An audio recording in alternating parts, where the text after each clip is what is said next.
What's up, everyone? It's Super Jesus Jackson.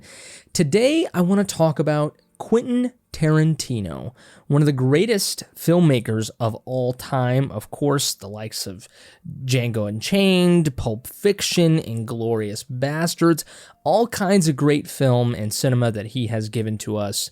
An auteur for sure, one of the greats. But the impetus for this video is Quentin said some sort of, incendiary, controversial, I'm just kidding, it's not that controversial, but it seems like it is because so many people hate Joker 2, Joker Folie, Deux. But yeah, he appeared on this podcast, he said some comments, and he's recently even been saying some other stuff.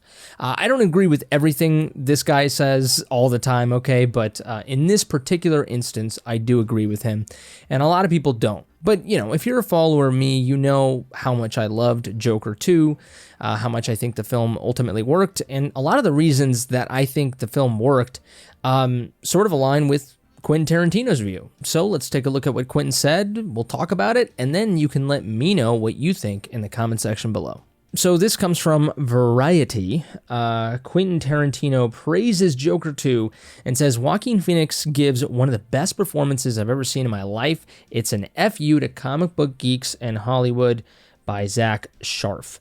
Now, Joker Folie, Deux, bombed with critics at the box office, but not with Quentin Tarantino.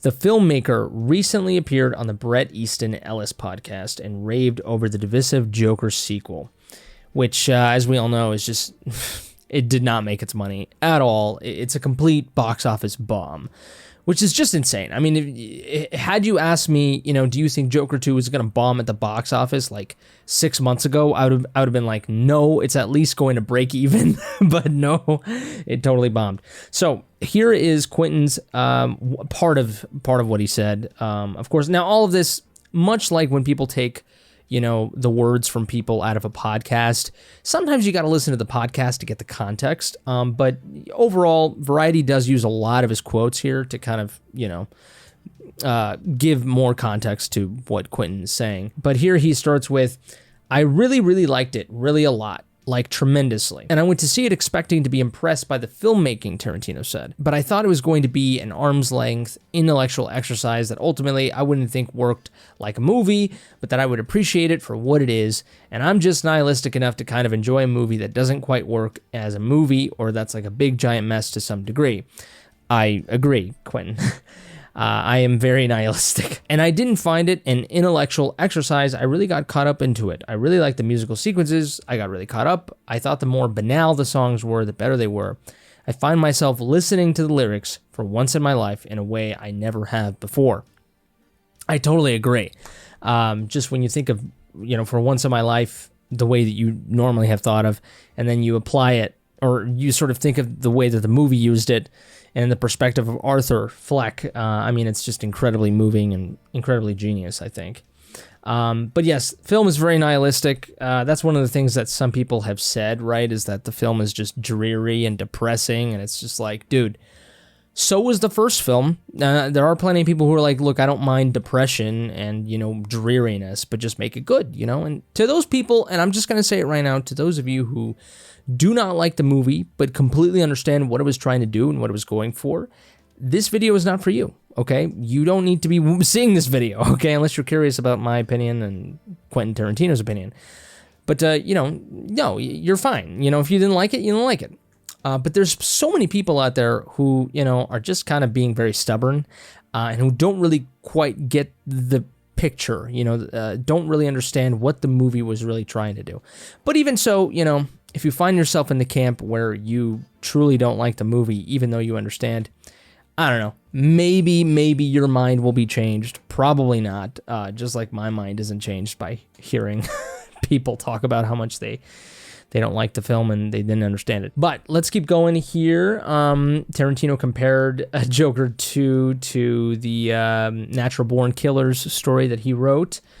Interestingly enough, of course, the first movie, Taxi Driver, a lot of similarities there. Let's keep going. Tarantino always finds a way to gloat. It's kind of his personality at this point. If he doesn't, it's not It's not Quentin Tarantino, you know.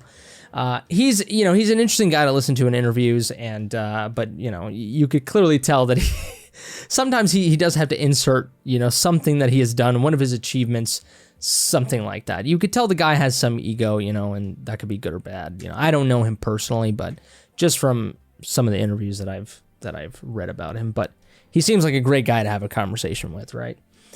On top of all that, I thought it was really funny. That's something, that I think a lot of people miss. Obviously the first film was more well-liked than this second film. And a lot of people found that first film quite funny, especially with, the character of Gary. Now, obviously, Gary returns in this sequel, which, spoilers, whatever. I'm going to spoil probably at some point the second film, okay? But, Gary returns in the sequel, and, he's a part of why this sequel is funny, but also plenty of other things that the movie has, things that aren't really even meant to be funny. Like, Joaquin Phoenix and really the way that Joker was written and Arthur Fleck was written in the film, there's things that Arthur says, and the way that Joaquin performs it, it's clearly not, like, he didn't mean it to be funny, Arthur Fleck, the character, right? But, like, it comes out hilarious, and I think that's just so genius. And it really plays along with one of the songs that the musical has. We can call it a musical, where, it's a musical sequence covering the song The Joker. And one of the lyrics is, there's always a Joker in the pack, but he's always funny by mistake, or some shit like that. And Arthur Fleck is often funny by mistake. A lot of the things that he does, he's just funny the way that he is, and he's not even trying to be, and when he is trying to be funny, he usually falls flat, right? So it's very, very interesting. But in this sequel, actually, just the way that he is naturally, it just is funny. Very, very interesting. And, given that it's a fucking Joker film, thank God it's funny, But, let's see. I know I'm laughing at other scenes that other people wouldn't be laughing at. Yeah. Okay. Tarantino had particular praise for Phoenix, which is interesting. One of the best performances I've ever seen in my life. That's kind of a little much. And obviously, again, he had to say, Leonardo DiCaprio in Once Upon a Time in Hollywood. I think he should have maybe gotten the Oscar that year, but, I understand why Joaquin Phoenix should have gotten it. And, maybe he should have gotten it. That's literally what he said. Like, I'm not kidding. Like, he goes back and forth. Gotta love Quentin Tarantino. Gotta love it. Of course, Once Upon a Time in Hollywood is a film that he directed, right? But I think oh yeah. I mean, he spoke very highly of Todd Phillips. I listened to a little bit of the podcast, aside from reading this article here, and he does give a lot of praise to the filmmaking of the first film and especially the second film. A lot of praise to Todd Phillips, which I gotta say is absolutely insane. I mean, the movies he's directed before, you never thought he would direct Joker and Joker 2, let alone the way that he even directed them. It's masterclass in filmmaking, in my opinion. The way that he set up everything, the way that he directed it, the way that he shot the films. I mean, it's just absolutely incredible. Just a visionary, really. I really do believe that. But this is the sort of main soundbite, I guess, if you will, from his comments.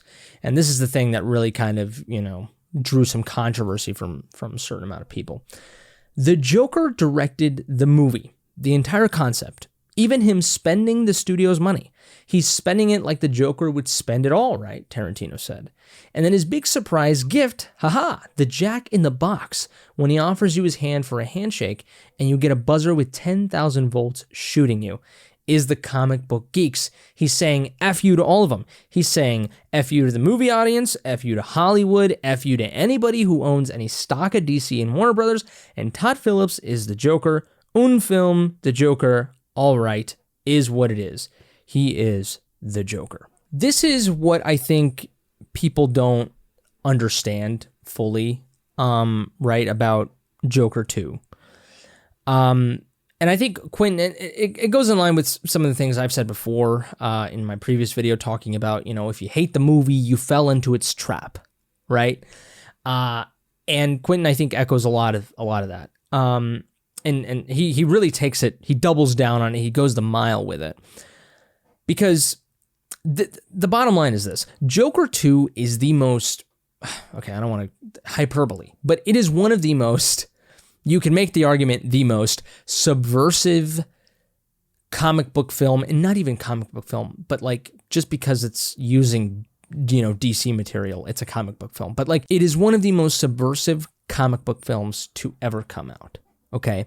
I have just not, look, Zack Snyder, when he came out with his movies, specifically Man of Steel, but especially Batman v Superman, Dawn of Justice, and then of course with his Snyder cut, Warner Brothers just kind of let Snyder do what he wanted, with the DC characters and the stories and everything. And some people would argue, well, that's why they came out like shit. Others would argue, well, that's why the movies feel so Zack Snyder. They feel like movies that were directed by one guy. It was his vision. Unlike the other side, the Marvel Cinematic Universe, where things mostly take a specific route and fit a specific formula. The MCU movies are sort of blocks. They're sort of puzzle pieces in a whole puzzle. And they all have to follow a specific formula. And there might be a little bit of flair from a specific director here and there. But overall, I would say they all seem stale to me. They all seem one note-ish, right? Probably the most unique one that I've seen is the Sam Raimi one, Multiverse of Madness. But overall, over on the DC side, directors get a little bit more freedom, right? And so we saw that with Zack Snyder. We've even seen it with Matt Reeves and the Batman. And then we saw it with Todd Phillips' Joker. However, what happened is, Joker came out, made $1 billion, and Warner Brothers was like, oh my God, Todd Phillips, go ahead, make a sequel, please make a sequel. And he was like, God, I don't want to do a sequel. And then they offered money and, a lot of money. And he was like, fuck, whatever, I guess. And so they made a sequel, and they, according to reports, Todd Phillips was not supervised basically at all. He wasn't even required to show Warner Brothers like a final cut of the film, like before, it goes to theaters. Like he was just given $200 million and was like, go make this movie. And that's awesome. That's a great attitude to have from a studio, a lot of faith in the director, but especially because the first film was quite conservative in its budget and it made a shit ton of money. And it was, I would say mostly well received to mixed, and so it makes sense why they just sort of give him free reign. Some people would say, my God, no, that's what made this film a complete shit show, like with the Zack Snyder stuff, right? But it's almost as if Todd Phillips was like, first, I don't want to do this goddamn film. And then he sort of felt obligated to do it, right? And there's a certain, obligation when it comes to Hollywood a lot of the times. Now, people who already made it, like Christopher Nolan or like Todd Phillips, I guess, to a certain extent, or to a lesser extent, I would say, they can kind of do whatever they want. I mean, Todd Phillips, after Joker, the first film, he could do whatever the hell he wanted, He could have done anything.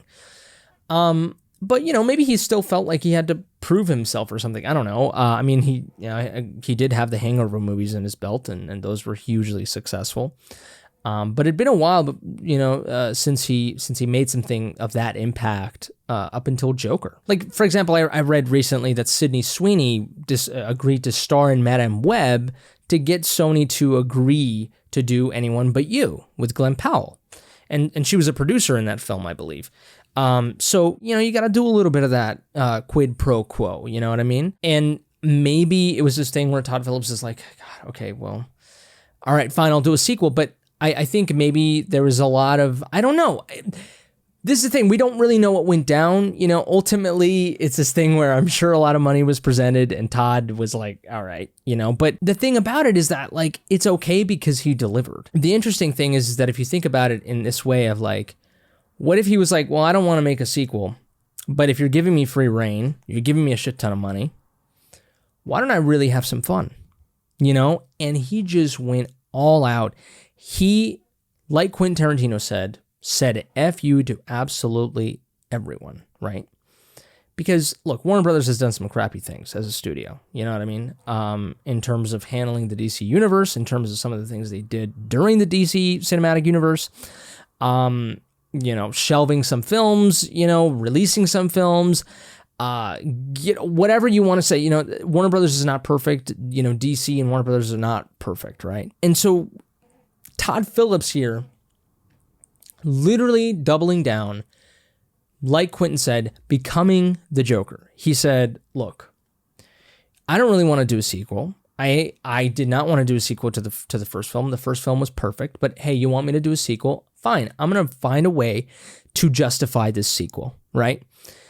And so he goes ahead and does this sequel, which I got to mention, to go back with the quid pro quo type of thing, maybe he wants to continue working with Warner Brothers. If he decides to not do if he says no to Warner Brothers, he doesn't want to, and in the event he pitches another movie to them, he wants them to say yes, right? So it's that thing where it's like, maybe there's a little bit of pressure. We don't know what it is like to be a director, to be a producer in the film industry or in the entertainment industry, Hollywood in general, right? Like the amount of pressure you must feel to satisfy everyone at all times while still trying to keep your integrity. And I think in this instance, it's not his fault that Warner Brothers is like, here's $200 million, do whatever you want. That's their fault. You know what I mean? Like, they should have supervised it. But anyways, going back to what I was saying, he was like, fine, you want me to make a sequel? Give me the $200 million, an exorbitant amount of money, when the first one only was like 80 million. Give me all that, fine, all right. And he's probably looking at the movie industry as a whole, where like, so many movies, so many people don't get the opportunity to fully release their vision, a la Zack Snyder. And he was like, I'm going to take advantage of it. I'm going to go double down on this. I have the opportunity to do everything that I want to do, while also satisfying, the studio heads, right? He does his movie and ends up F-Uing, God, I hate that I have to sort of censor myself, but F-Uing absolutely everyone and everything in the process. Fully doubling down and just kind of being like, I didn't want to do this movie, but here I am doing it, and I'm going to give you a goddamn movie, Spend $200 million, was unsupervised, wrote the goddamn movie of his lifetime so far, I would say, besides Joker 1.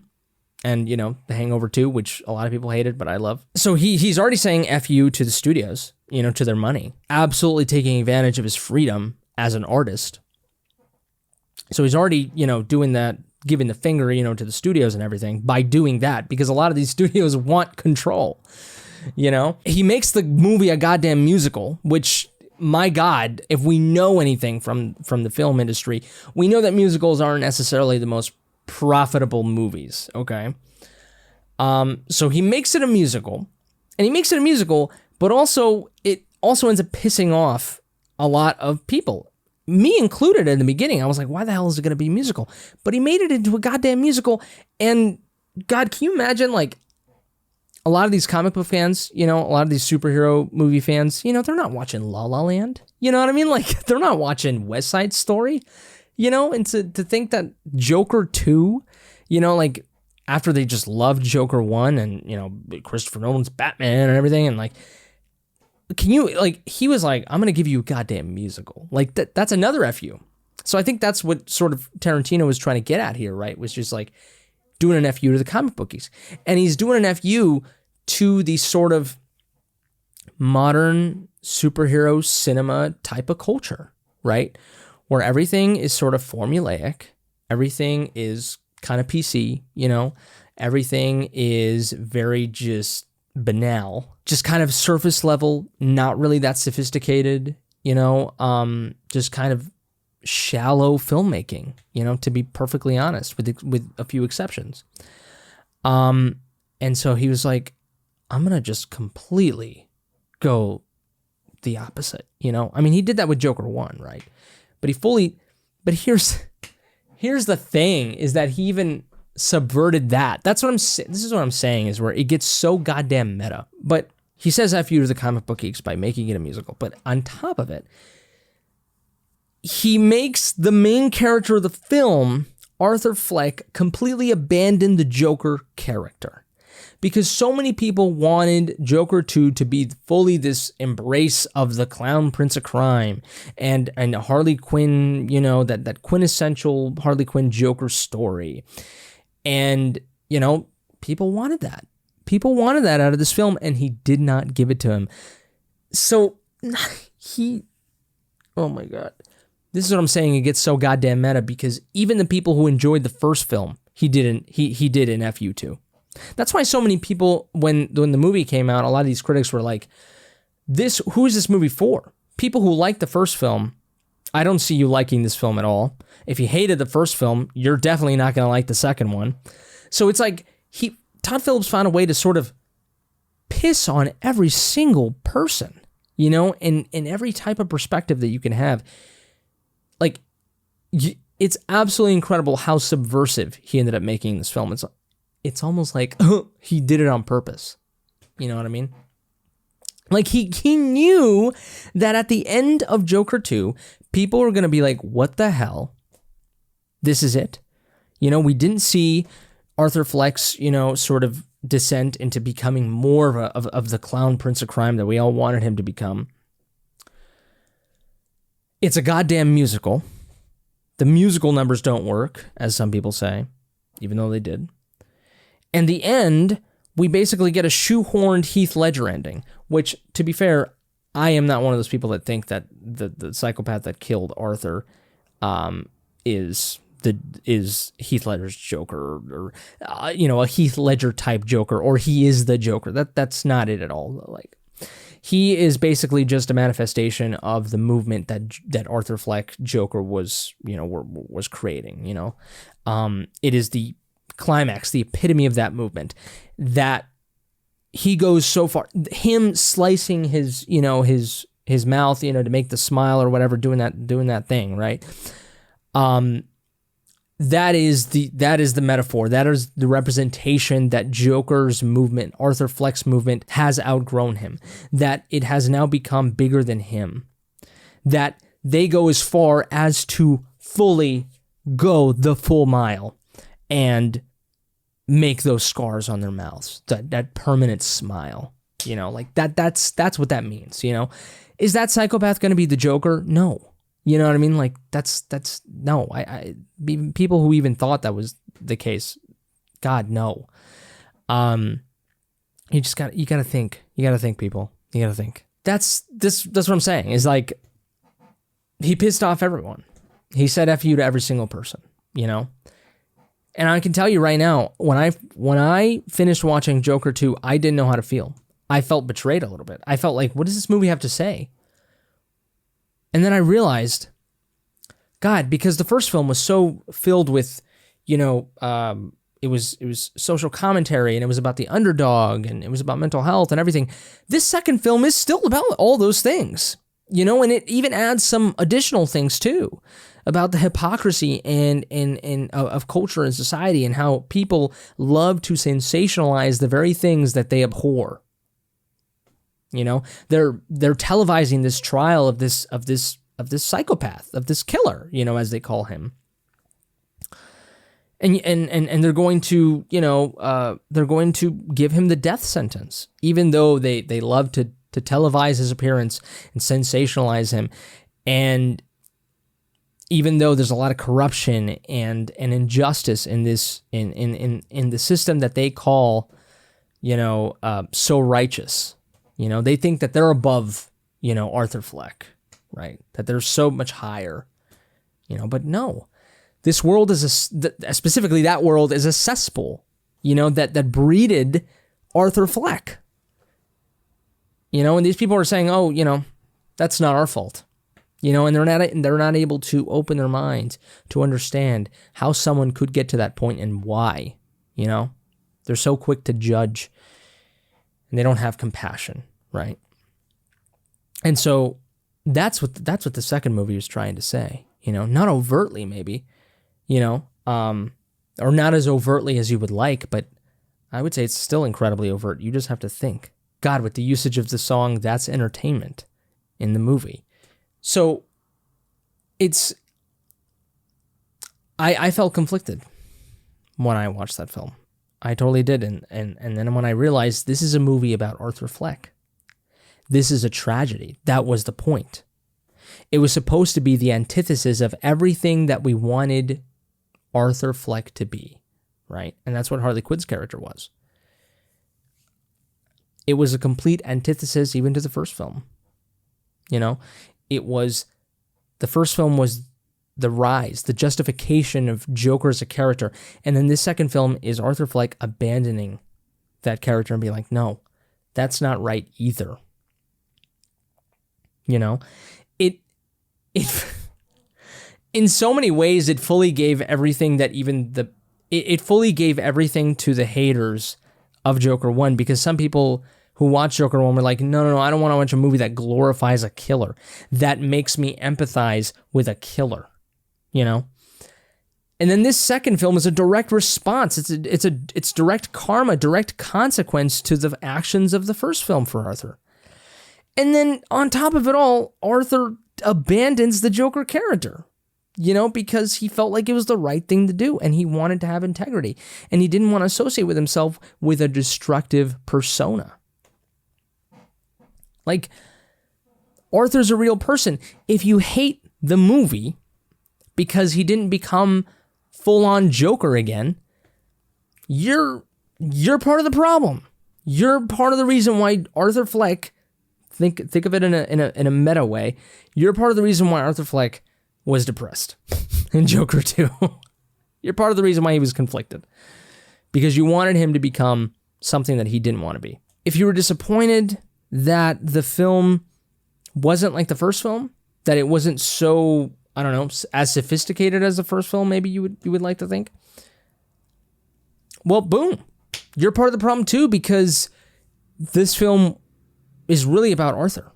Even though I do think the film is incredibly sophisticated and all that, but you know, even if you do think that way, this movie is truly at the end of the day about Arthur. If you think this second film has nothing to say, while the first film did, this second film is about Arthur Fleck. It's about his journey, his tragedy. And if you're disappointed with Joker 2, maybe you didn't even care about Arthur Fleck from the beginning. And that's on you. I think it's interesting how Quentin ended up sort of even going full on and being like, Todd Phillips is the goddamn Joker. Even if we think about it from a Hollywood standpoint, this film is the epitome of subversion. Because Joker 1 was already a very subversive film to the comic book genre. Joker 2 ended up subverting even the point of Joker 1, of the original Joker. It ended up subverting its predecessor. It's absolutely brilliant. It's absolutely brilliant. You know, you subvert the genre with Joker 1, and then you make the main character abandon the very, you know, reason why the first film was subversive. I just think that's incredibly, incredibly genius. Anyways, those are my thoughts on Quentin Tarantino's comments on Joker 2. But enough about me, enough about Quentin Tarantino. Let me know in the comment section below what you think, what you have to say about Joker 2 and about these comments, about my comments. Do you agree? Do you disagree? I would love to have a very civilized conversation with you, the community. Please give this video a like if you liked it, dislike it if you didn't. Subscribe to the channel if you want to see more videos and content like this. Share with your Joker loving or hating friends, if you will. If it's your birthday, happy birthday to you, you beautiful creature. But I think that's it for me. You all take care, stay safe, and until next time, I love you.